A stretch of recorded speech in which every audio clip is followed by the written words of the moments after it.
Hi, so it was the last video of vectors, and it's the last video of this set of three of the intersection of three planes.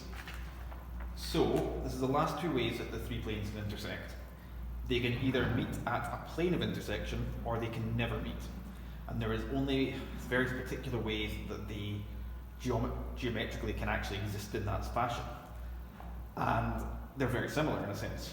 So what I'll show you is what happens when we try and solve those systems of equations. Okay, so we'll look at example 5.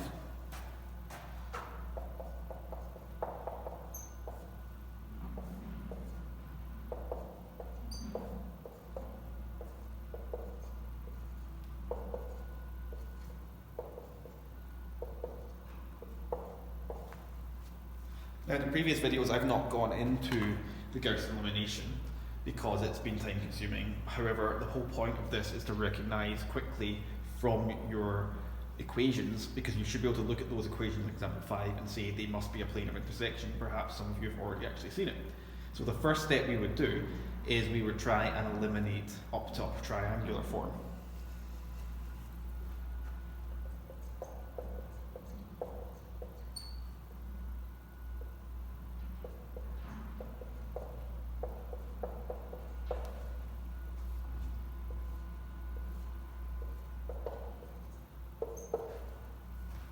So what I've done, row 2 is going to subtract 3 times row 1, so that would get rid of the 6 minus 6 is 0. But what's happened is we're also going to end up eliminating the middle term, and also the final term, and also the last term.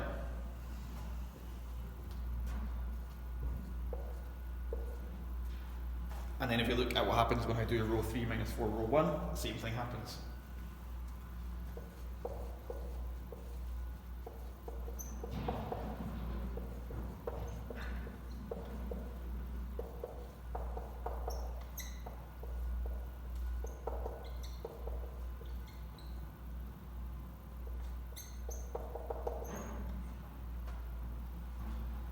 And the only reason that would happen would be essentially if the three planes are the same plane. Now, if you look back at the original example, example 5, you can see, hopefully now, that the coefficients are all multiples of each other. I could express each of them as multiples of the first plane.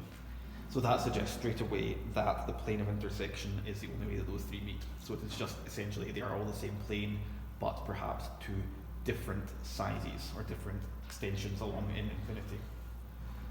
However, we can look at example 6, and we might be able to see now what's happening is we look at the coefficients of the x and y and z, but then look at the constant at the end on the right hand side. Well, let's see what happens if we actually try and solve that system of equations.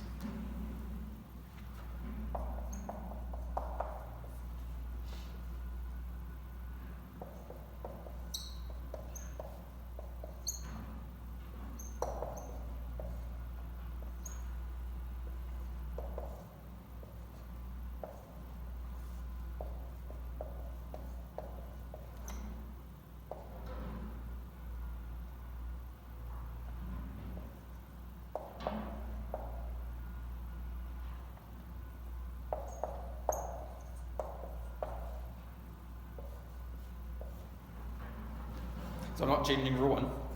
Then to eliminate row 2's, I'm going to do 2 row 2 minus row 1, and then I'm going to do 4 row 3 minus 3 row 1. So row 1 is not changing.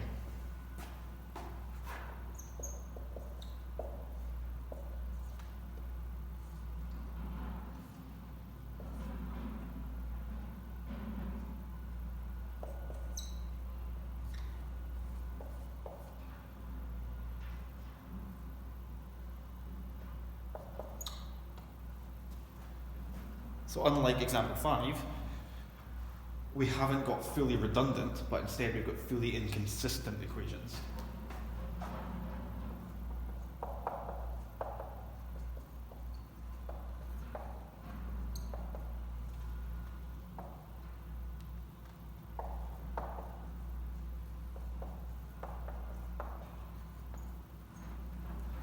And that would happen if the three planes are parallel. And we might be able to have recognised that by example 6 if we look at the coefficients. The coefficients of the variables are scalars of each other, but the constant on the right hand side is not scalar. So that would be a suggestion that the three planes are parallel and never meet. And so that is the different ways that three planes can intersect. And I've also just realised